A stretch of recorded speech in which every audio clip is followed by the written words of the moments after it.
Today, we are starting a new topic, the Prince of Tennis. Once a sports series, now a sci-fi. Let's dive straight into the story of Echizen Ryoma. On a train, three exaggerated high school students are discussing tennis, clumsily showing off their poor skills. That's when our protagonist, Ryoma, makes his entrance. Unable to stand their pretentious behavior, he directly points out their incorrect racket grip, then quickly exits before they can react, rushing to the tennis park. At the station, he meets Sakuno, who is also heading to the park to watch a match. Mistakenly, Ryoma asks Sakuno for directions. Known for her poor sense of direction, Sakuno inevitably sends him the wrong way, causing him to be late and disqualified from the match. Sakuno feels guilty, but Ryoma, calm and collected, doesn't mind. Their moment together is interrupted when the three high school students from the train appear, intent on confronting Ryoma. However, his sharp gaze intimidates them, and they decide to settle the score with a tennis match instead. The leader, Sasaki, a seeded player in the under-16 category, underestimates Ryoma and serves underhandedly to humiliate him but is instantly defeated by Ryoma. Ryuzaki, Sakuno's grandmother and a coach, arrives and recognizes Ryoma. Seeing the situation, she anticipates a merciless defeat for Sasaki, who no longer holds back and unleashes his special bullet serve. Ryoma easily counters it, then surprises Sasaki with a net rush. Ryuzaki then reveals to Sakuno that Ryoma is the legendary The Prince of Tennis, unbeaten in U.S. junior competitions and recently returned to Japan. Despite being only 12, he was ready to compete in the under-16 category. Ryoma effortlessly breaks Sasaki's serve and starts his own service game, where Sasaki doesn't even touch the ball, falling behind 15. Sasaki uses his height to his advantage and scores by volleying at the net, tying the score. He repeatedly uses this tactic to gain a temporary lead at 40-30. However, Ryoma counters with a high lob, which Sasaki, rushing forward, fails to react to, evening the score again. Ryoma uses another lob, which lands in, but Sasaki, exploiting the absence of a referee, falsely claims it's out. Confident he can continue to cheat, Sasaki is unprepared when Ryoma's next lob spins on the ground and stops, defying physics. Unable to dispute it, Sasaki is overwhelmed. In frustration, he throws his racket, hitting Ryoma and causing an injury. Despite this, Ryoma insists on settling the match on the court. Ryoma's subsequent serves, with reverse spin, specifically target Sasaki's face, leaving him unable to return any shots and getting shut out. Still defiant, Sasaki claims he let Ryoma win and vows to beat him in a rematch. But Ryoma remains undeterred and focused on the game. He switched the racket to his left hand. It turns out Ryoma is actually left-handed. He had been playing with his dominant hand against Sasaki, completely breaking Sasaki's mental defenses, causing him to flee. After watching the match, Coach Ryuzaki recognized Ryoma's potential to create a stir in Japanese youth tennis. A new term began, and Ryoma joined the youth academy. There, he met Satoshi, another freshman who also loves tennis. They decided to join the academy's tennis club together. Upon their arrival, they found that seniors were using the newcomers to make money. Two seniors invited them to play a game. Hit a can on the baseline with a tennis ball for a reward of 10,000 yen, with a 200 yen entry fee for 10 shots, needing just one hit to win. While other newcomers eagerly joined, Ryoma was skeptical and watched from the side. Sakuno also entered the youth academy. On her way to the baseball club, she met Aji, an editor from a tennis magazine, who wanted to visit the strong players at the academy with her. Back at the scam scene, no newcomers hit the can. Satoshi, confident from 2 years of baseball experience, almost hit it, worrying the seniors who had rigged the can to not fall easily.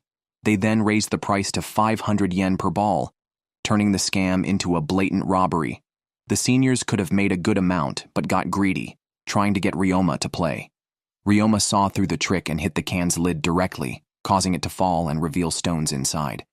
After hitting it 10 times in a row, the atmosphere turned awkward. Suddenly, a tennis ball from afar knocked the can over. It was hit by Momoshiro, a second year from the youth academy. The scammers fled. Momoshiro had heard of a talented freshman and wanted to challenge Ryoma, who was ready for the match. Ryoma served first, starting with his signature reverse spin serve. Momoshiro tried to return it but failed, dropping his racket at 15-0. In the second serve, Momoshiro changed his approach and went to the net, but missed the timing, failing to cross the net. As everyone thought Ryoma would win easily, Momoshiro returned Ryoma's third serve, surprising him and making the score 30-15. The match continued, and Momoshiro returned another of Ryoma's reverse spin serves. Ryoma quickly went to the net and switched to a drop shot, causing Momoshiro to slip and fall, scoring 40-15 for Ryoma. At match point, Ryoma switched his racket to his left hand. Realizing something was amiss, Momoshiro quit, claiming he was sparing Ryoma's life. He wasn't at full strength due to an injury, and knew better than to continue after discovering Ryoma was holding back. After the match, Sakuno and Jun, who had been watching, became Ryoma's fans, though Ryoma had no recollection of Sakuno, who had once given him wrong directions. Ryoma's presence attracted the attention of many senior students, eager to challenge him. Ryoma cleverly let Satoshi take his place, fooling the seniors who had never seen him play. He deliberately wore different clothes and wondered why there was such a height difference between him and the second-year students who seemed as tall as Yao Ming. After losing face in front of Ryoma, Arai sought revenge, warning Ryoma not to be too arrogant.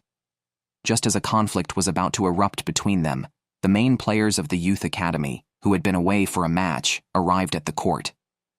Their skills were clearly superior, impressing the freshmen. The presence of these strong players made everyone question how Sasaki had ever become a seeded player. Suddenly, Oishi made a mistake, and the ball landed right where Ryoma was standing.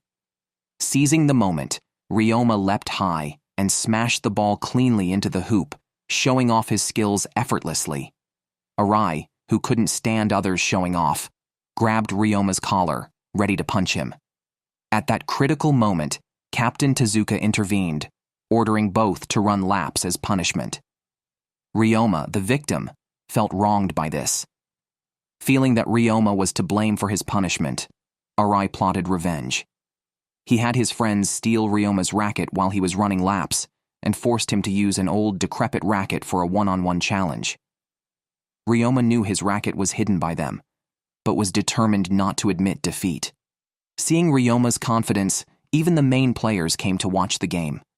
Arai served first, but Ryoma couldn't control the ball with the poor racket, missing the net and then hitting the ball out. The spectators thought the match was over given the condition of the racket. However, Ryoma surprised everyone by using body rotation to hit a spin shot that Arai couldn't return. The strength of the shot made it seem as if the racket wasn't broken. Arai claimed it was just luck, but Ryoma quickly proved him wrong by hitting another perfect shot past Arai, who now faced becoming the joke himself. In his panic, a ball fell from his pocket, giving Ryoma another chance to show off. He hit the ball right under Arai's feet with precision, even with the poor racket. Arai was mentally defeated and fell to his knees. Ryoma didn't stop there. Even with a broken string, he continued to dominate Arai. Tezuka, watching from afar, although he said he would punish Ryoma for causing trouble, secretly added him to the list for the ranking matches to decide the main team members of the Youth Academy. Ryoma was the only freshman included. Now a celebrity among the freshmen, face off against second-year seniors in the Youth Academy's monthly ranking matches, divided into 4 groups. The top 2 from each group become official team members.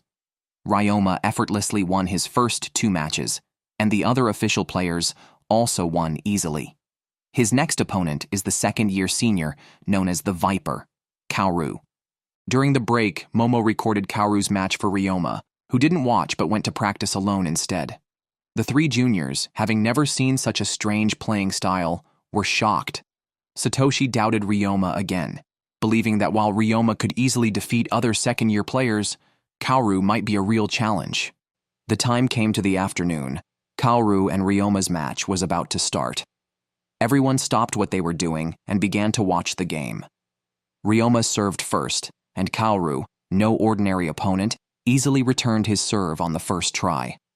A long rally started between them. Due to Kaoru failing to clear the net, Ryoma scored the first point. Kaoru's expression grew tense. In the second round, facing Ryoma's high lob, Kaoru moved back to the baseline and then hit a curving slice shot. This was Kaoru's special move, the snake shot, a technique only possible due to his long arms, earning him the nickname Viper. Ryoma faced his first strong opponent, but he remained calm as he hadn't yet used his full strength. Now he decided to use his golden left hand. The rally continued, and Kaoru took the opportunity to hit another snake shot. Ryoma caught it, but it exposed a weakness. Kaoru quickly prepared to smash, thinking Ryoma wouldn't recover in time, but Ryoma returned it back, unfortunately out of bounds. The match was even, with the score at 1-1. Ryoma gradually caught up to Kaoru's snake shots, but this seemed to be within Kaoru's expectations. Momoshiro started commentating, saying Kaoru's snake shot was a trap to wear down Ryoma's stamina. "Isn't it obvious," he said, "that hitting the ball back uses energy? Would you not return the ball just to save energy?" As the game progressed, Kaoru grew increasingly strange in his play. Why was Ryoma not only not tired but seemed more vigorous? Meanwhile, Kaoru was struggling to keep up. Ryoma demonstrated what he called Newton's third law in action. For every action, there is an equal and opposite reaction. Ryoma won the game, surprising everyone. It was the first time Kaoru had lost physically to an opponent. Ryoma consistently targeted Kaoru's feet, forcing him to maintain a crouching position, which tripled the energy used, though there's no scientific proof for that claim. Kaoru realized his trap had backfired, but his pride as a senior made him refuse to give up. Using sheer willpower, he kept the score even at 3-3. Just as everyone thought the match was balanced, Ryoma suddenly hit a snake shot similar to Kaoru's, stunning the crowd. Why could he perform this move? Ryoma had merely read about curveball techniques in a magazine and improvised during the match, mastering the snake shot Kaoru had honed for years. Soon, the balance of victory shifted towards Ryoma, bringing the score to 5-3 with a match point. Kaoru wasn't ready to give up and attempted one last snake shot. However, it was merely a last stand, easily countered by Ryoma. What a bore. Defeated by Ryoma again. Meanwhile, in Group D, there was another strong opponent, the third-year senior Aiken, a data enthusiast who knew everyone's techniques by heart, noted in his little notebook. The reporter, seeing a reflection of his idol in Ryoma, knew he was the son of the legendary player Nanjiro, and decided to visit their home. His companion, a lady named Aji, had never heard this name and was quite nervous, thinking Nanjiro was a formidable character. Nanjiro now lived in a temple, spending his days ringing bells and reading adult magazines. He disliked interviews, but out of boredom, agreed to play a game with the reporter. The reporter was thrilled at the chance to play with his idol. Meanwhile, Ryoma was practicing alone when Sakuno came to offer her help, but women only slowed his swing. Ryoma had no interest in women. The reporter dressed in professional gear to play seriously with Nanjiro, thinking it would be easy to win by hitting the ball behind him. Just hit the ball out of bounds, no need to aim behind. Why not just hit it out of the yard? That wouldn't be hard either. However, the journalist, unable to think flexibly, insisted on challenging Nanjiro directly.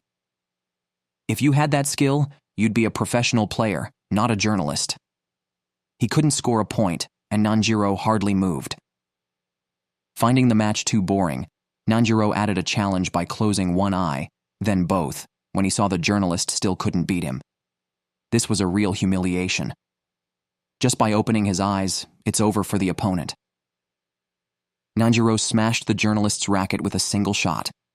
So much for that interview.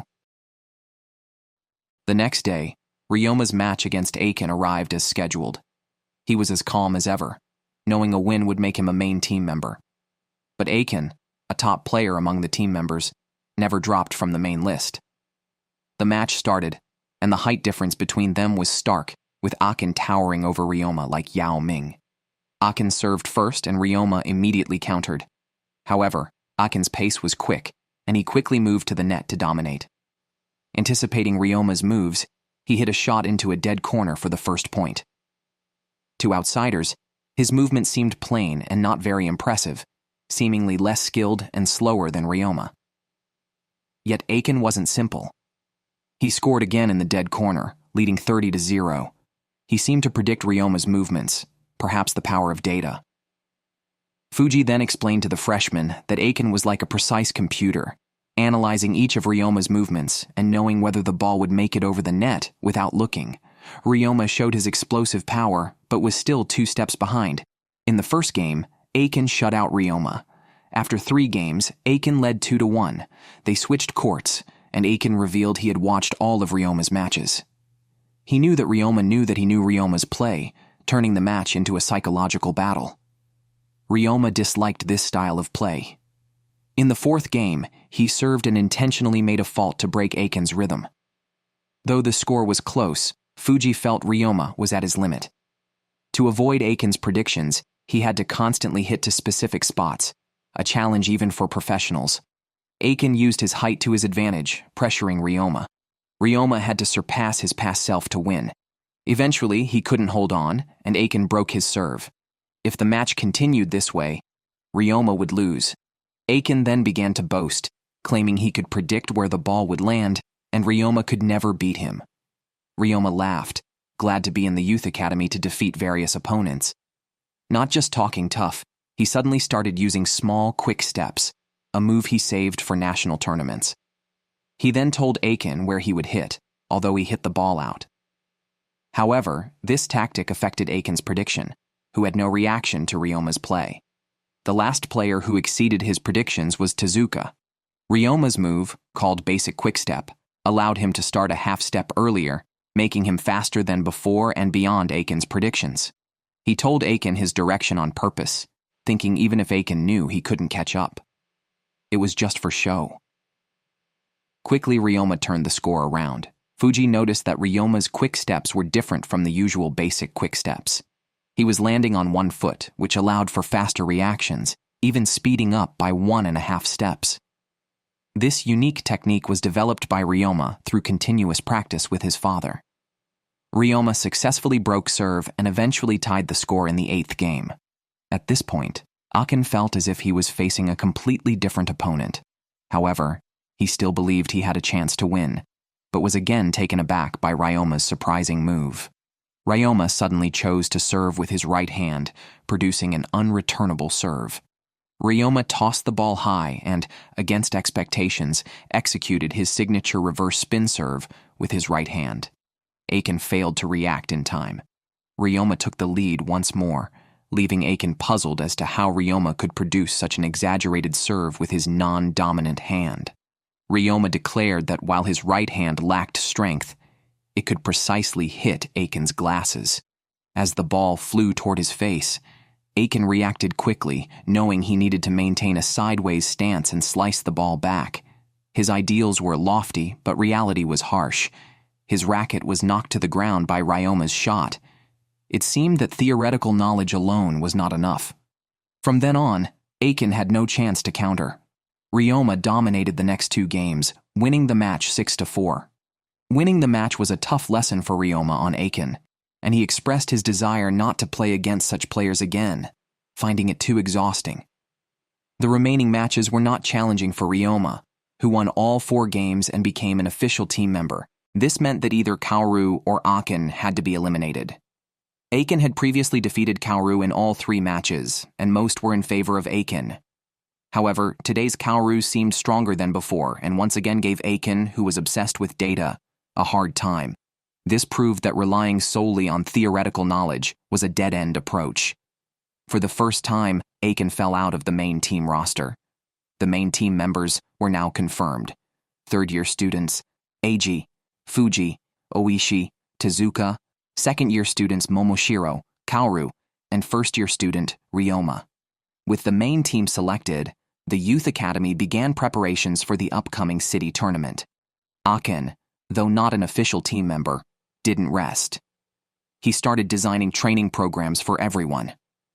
These required distinguishing ball colors and hitting them at corresponding color barriers, demanding strong dynamic vision and ball control. Eiji was the night owl of the team, but Ryoma was not far behind in performance. Suddenly, Aiken attempted to deceive by calling a ball yellow that Eiji saw as red. The moment of hesitation caused Eiji to make a mistake, and he had to drink a vegetable juice mixed by Akin, which looked barely drinkable. Ryoma was stunned. Akin took advantage of Ryoma's distraction to launch a sneak attack. Every team member fell prey to Akin's tricks during this training session. Akin identified everyone's weaknesses and even advised Ryoma to drink more milk daily, clearly critiquing his height. Over the weekend, at Momo's father's invitation, everyone went to his family's tennis court for practice. They were arranged to play on Court A, but had to vacate it when a paying customer arrived, demanding to play there. Momo was about to join Ryoma and others, when suddenly Nanjiro crashed into him with his bicycle. He was hurrying to deliver a lunchbox to Ryoma, threatened by Ryoma's mother to either deliver it or have his adult magazines burned. Clearly, the magazines were more important to him. Meanwhile, Ryoma was overpowering his junior peers, who stood no chance against him. Suddenly, they heard a commotion from Court A next door. It turned out Momo's father was trying to get the guest to warm up first, but the guest, a national high school sports champion, stubbornly refused, claiming he didn't need to warm up. This was surprising, as any serious athlete should know the importance of warming up. The guest mocked Momo's father and son as talentless and pitiful, only capable of coaching in a small tennis court. At that moment, a familiar figure appeared. It was Sasaki from the first episode, who was the son of the provoking guest. Like father, like son, indeed. Ryoma couldn't stand it anymore, as they were causing trouble despite their lack of skill. He sarcastically said he wanted to learn tennis from Sasaki's father, but in reality, he planned to teach them a lesson. The match began, and Ryoma's serves weren't as sharp as usual, which puzzled Momo's father. However, his father immediately recognized that Ryoma was assessing his opponent's play with basic shots, a strategic approach. Unexpectedly, Sasaki's father was no ordinary player. He moved quickly to return Ryoma's corner shots, catching Ryoma off guard and scoring 2 points. Sasaki proudly boasted about his father's skills, known as Dog Brother, for his ability to chase down balls like a hunting dog. Ryoma changed tactics, moving to the net to pressure his opponent, but Dog Brother hit a perfect shot to the baseline, exploiting Ryoma's aggressive move. This was Dog Brother's signature strategy, enduring the rally until the opponent tried to overpower him at the net, then delivering a fatal blow. Ryoma lost his service game, but then he smiled as if he had them right where he wanted them. It was time to show off. When it was Dog Brother's turn to serve, Ryoma suddenly switched tactics and hit the ball quickly to the corners, catching the chase expert off guard. It turned out Ryoma had been warming up all along, avoiding his usual reverse spin serves. He realized Dog Brother struggled with net play, so he taunted him into approaching the net by pretending to attempt a drop shot. Dog Brother rushed forward, leaving the backcourt open, and Ryoma scored easily with a lob. Overzealous, Dog Brother injured his leg, a consequence of not warming up properly. Thus, Ryoma defeated both Sasaki and his father. The upcoming city tournament featured 2 doubles matches, and the Youth Academy's 2 singles spots were typically held by Tezuka and Shusuke. The dilemma was who would take the 3rd spot. Kaoru, Momoshiro, and Ryoma were all strong contenders. Ryoma felt unsuited for doubles, but Momoshiro was reluctant to give up a singles spot. They decided to settle it on a night court, but the only available court was a doubles court. Despite the option to find another venue, they proceeded for the sake of the plot. The rules were a round-robin tournament, with Ryoma and Momoshiro teaming up against others. If a team lost, they would leave, and another team would take their place. Ryoma served first, underestimated by their opponents who thought little of him due to his young appearance. However, they were quickly startled by his reverse spin serve, unable to return any balls. Ryoma alone won the game with his serve, easily defeating the average players. Their performance soon caught the attention of the strongest pair in the area, Izumi and Nunokawa. They immediately noticed Ryoma and Momoshiro's lack of doubles experience, exploiting their poor coordination by targeting the space between them. Miscommunication led to collisions and missed balls, leading to a quick defeat for Ryoma and Momoshiro, who left the court embarrassed. However, they soon learned that the pair who defeated them were the top doubles players from Tamabayashi Middle School, their next opponents in the preliminaries. The Tamabayashi players mocked Ryoma and Momoshiro, declaring their team easy to beat any time. This provoked Ryoma and Momoshiro, pushing them to give up their claim for the singles spot to focus on improving their doubles play. From that point on, Ryoma and Momoshiro decided to focus on doubles play, and soon the day of the match arrived. Momoshiro personally picked up Ryoma from his house to head to the venue. Since Ryoma and Momoshiro had volunteered for doubles, it caused the coach some headaches as it disrupted the original strategy. Their first opponent at the youth academy was Tamabayashi, who felt confident upon seeing Ryoma and Momoshiro playing doubles, thinking they had secured a victory.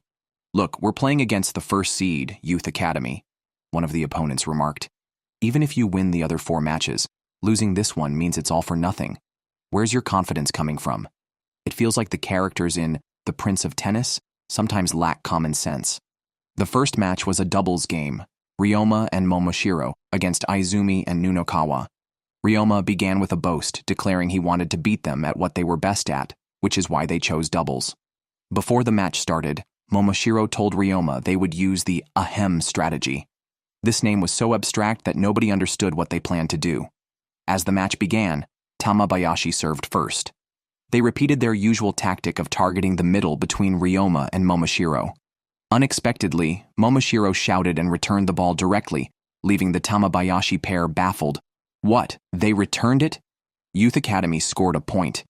It turned out Ryoma and Momoshiro had set up a code beforehand, which was their so-called ahem strategy. They managed to handle the middle shots effectively. However, the experienced Tamabayashi duo tried to trick them by targeting behind Momoshiro to lure Ryoma out of position, hoping to exploit the weak defense on the other side. As expected, Ryoma and Momoshiro both went for the ball and collided again. The score reached 30-15, with Youth Academy still leading. The match continued, and right after serving, the Tamabayashi duo immediately adopted a double net rushing strategy. Momoshiro returned the ball, but they were quickly suppressed by Tamabayashi's team. The inexperienced pair of Ryoma and Momoshiro seemed too green in front of Tamabayashi's duo, quickly losing the first game with the score turning 1-0. In the second game, Tamabayashi used the same tactics, and Ryoma and Momoshiro made more coordination mistakes, leading to another defeat. The two became frantic and even started blaming each other. Even their teammates thought the Tamabayashi duo was too well coordinated, and the match seemed lost. During the break, Ryoma and Momoshiro blamed each other, and Coach Ryuzaki was speechless, questioning why they chose to play doubles if they were so unprepared. Their coordination became even more chaotic, with Momoshiro hitting Ryoma on the head and vice versa. It seemed like Konomi was trying to inject humor, but it felt awkward in the context. Ryoma then drew a line on the court, dividing it into 2, instructing Momoshiro to handle his side while they respected each other's space. This effectively turned their doubles match into 2 singles matches, which paradoxically freed them from coordination issues. Youth Academy surprisingly won this game. Tamabayashi tried the double net rushing strategy again, but it no longer worked against the liberated pair. Momoshiro's signature smash shattered their fancy tactics, and gradually Youth Academy dominated, leading the score to 5-2. Although Tamabayashi felt insulted by Youth Academy's unconventional play, they could not match their skill and became frustrated. No matter where they targeted, Youth Academy returned the shots. When Nunokawa tried hitting to the middle line, thinking it would confuse Ryoma and Momoshiro about whose ball it was, he forgot they still had the ahem strategy. Momoshiro shouted and successfully took the shot. Tamabayashi had no more stamina to resist, and Youth Academy won 6-2. Even though they won, Coach Ryuzaki scolded Ryoma and Momoshiro for their outrageous behavior, banning them from the next match. The only remaining threat to Youth Academy was Kakinokizaka Middle School, whose ace often boasted by playing against high school students, but quickly lost. Kakinokizaka was crushed in their match against Fudomine and was eliminated. Could this obscure team pose any threat to the champions Youth Academy? The chances seemed slim. They easily made it into the preliminary finals, where they faced Fudomine Junior High. Fudomine had withdrawn from last year's tournament for special reasons, so they were not a seeded team. However, they easily defeated this year's second seed, Tamabayashi, with a crushing performance. Their strength should not be underestimated. The story of this team piqued the interest of a journalist, who decided to investigate further.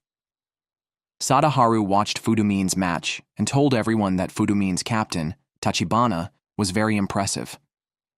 There was also an unknown sophomore who easily defeated Tamabayashi's ace, Kuki Yuichiru, with a score of 6-2. While everyone was discussing how to defeat Fudomine, their players appeared unnoticed behind them, clearly up to no good. Tachibana was there to declare a challenge to Tezuka and also to show off his skills. They could juggle the ball with the side of their racket, which seemed more flashy than useful, but it impressed the first-year students of the Youth Academy tennis department. "Look at that guy in the back playing so well without even looking at his hands. Fudomine is too strong," someone remarked. Ryoma would not allow anyone to show off in front of him. If someone did, he had to outdo them. He started juggling the ball with the side of his racket while drinking a beverage, multitasking in style. The scene quickly became awkward. It was a showdown between two show-offs that ended peacefully. The finals began soon after. The Youth Academy tennis department changed their lineup. Fuji and Kawamura played doubles, Ryoma played singles too, and the strongest singles one spot went to the captain, Tezuka. Meanwhile, the journalist called Fudomine's former coach to ask why they withdrew last year, but the coach hung up as soon as he heard the journalist's intention, hinting at a sensitive issue. As the journalist wondered what to do next, a mysterious girl appeared and told him that the current Fudomine was like a soda bottle, calm on the surface, but potentially explosive. "I advise you not to open it immediately," she said, critiquing those who shake up the soda before offering it to others. Such people are real beasts. The first match was doubles, with Fuji and Kawamura representing the Youth Academy tennis department. Surprisingly, the opponents were very strong and took an early lead. Tachibana, seeing his team ahead, looked confident, a sign that his confidence was not misplaced. Fudomine quickly scored an ace, bringing the score to 40-15. Tachibana stepped aside, and the journalist approached him. It turned out that Fudomine had been involved in a violent incident last year, which led to their withdrawal. The journalist promised to keep the story private, though his assurance was as dubious as a boyfriend promising just to cuddle. "Can you really guarantee you won't publish this?" Tachibana asked, but believed him. Tachibana revealed that the internal hierarchy at Fudomine was unhealthy. Freshmen could only pick up balls and were bullied by senior players. The coach ignored these issues. Newly transferred, Tachibana challenged the seniors to a tennis match. When they refused, he and the freshmen established a new tennis club. The coach tried to dismantle their court, but Tachibana had had enough and beat him up. That was the violent incident. After finishing his story, Tachibana returned to the match. The first game was heating up. Knowing the outcome would affect his teammates' morale, Fuji brought his best game. When Mimi-Ai opened his eyes, he was at his strongest. Fuji hit a shot that defied explanation by Newton himself. After landing on the opponent's court, the ball didn't bounce but rolled along the ground. This is one of Fuji's 3 deadly moves, Higuma Otoshi. The Youth Academy tennis department gradually gained the upper hand. The current score is 4-3. If they win one more point, they can break serve again, entering their own service game with a 5-3 lead, highly likely to win the match. However, Fudomine wasn't ready to give up easily. Headband-wearing Ishida was about to use his forbidden move, which is very straining on the arm. Tachibana had previously banned its use, but due to the critical situation, he allowed Ishida to use it once. This move, called Hadouken, is as powerful as its name suggests, launching the ball like a shockwave. Fuji couldn't receive this powerful shot with his wrist strength. At a crucial moment, Kawamura suddenly stepped in to take the hit, managing to return Ishida's deadly Hadouken. Ishida, not caring about the consequences, readied himself to use Hadouken again, even if it meant injuring his hand to win the match. As a result of the immense power, the racket broke. The Youth Academy tennis department successfully broke serve, but Kawamura injured his hand. Fuji didn't want Kawamura to continue playing injured and chose to forfeit. Next, the match continued with doubles, featuring Oishi and Eiji from the Youth Academy tennis department. The opponents started strong, intentionally hitting the ball towards Eiji's face during a return. Unexpectedly, Eiji dodged the ball while executing a move called moon volley, hitting it back from behind, catching the Fudomine players off guard. The Youth Academy tennis department scored the first point 15-0, proving they are the strongest doubles team. The first 2 games were easily won. Ryoma, finding it uninteresting, decided to go for a walk and saw 2 Fudomine singles players warming up with 2 balls, likely showing off their hand speed. Ryoma's urge to show off kicked in, and he walked between them. If not for Tomoka diffusing the situation, Ryoma might have gotten beaten up. After the Fudomine players left, Tomoka warned Kaoru and Ryoma to be wary of those 2. Akira's playing style is particularly restrictive for Kaoru, while the other player, Shinji, has a sense rivaling the Youth Academy tennis department's genius, Fuji. A heavy rain began to fall, but it didn't affect the Youth Academy tennis department's performance. Regardless of the shot, he could handle it alone, barely needing Oishi, easily playing against 2. Undoubtedly, they dominated the match.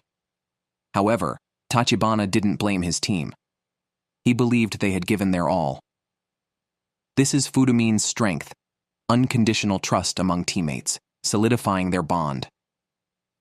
The singles matches were next, pending the rain's end. Kaoru had just adjusted to his optimal state when the rain disrupted everything. In contrast, his opponent Akira remained calm, even starting to listen to music. Kaoru began running in the rain, a perplexing tactic that seemed to defy common sense. As the rain gradually stopped, Kaoru and Akira's duel was about to commence. Before the match even started, Kaoru couldn't withstand Akira's taunts and swung his racket at him. Akira, quick and decisive, stepped back, only losing a few strands of hair. Kaoru's racket should more aptly be called a blade. The referee warned both players before the match finally began.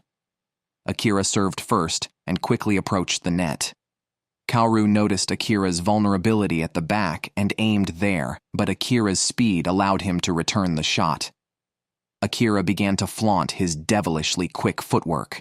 Continuing to serve, he hit the ball near the baseline. Without hesitation, Kaoru unleashed his signature snake shot, but to his surprise, Akira returned it easily, keeping up with the speed of Kaoru's snake shot. Kaoru's strategy was to exhaust his opponent with the snake shot. This guy effortlessly chased down the snake shot, even finding the best angle to return it. In front of Akira, Kaoru seemed particularly vulnerable, being the one exhausted from running. However, just as Akira felt he had the match in the bag, Kaoru leaped and hit the ball over the net with an evolved version of the snake shot, the boomerang snake. Akira couldn't reach it, allowing Kaoru to finally score a point, making it 40-15. But Kaoru's moment was short-lived. Akira served an ace, winning the first game. It was Kamio's specialty, the fast serve, catching Kaoru off guard. When it was Kaoru's turn to serve, Akira successfully returned the ball. Kaoru tried the boomerang snake again, but since he was still not proficient with it, he hit it out of bounds. In the following games, Kaoru attempted the boomerang snake again, but it went out again. Kaoru's service game fell behind 0-30. Even using the boomerang snake, Kaoru seemed to have no chance of winning, and Akira easily broke his serve, leading 2-0. Kaoru was frustrated, and his coach reminded him not to rush and to remember his true playing style.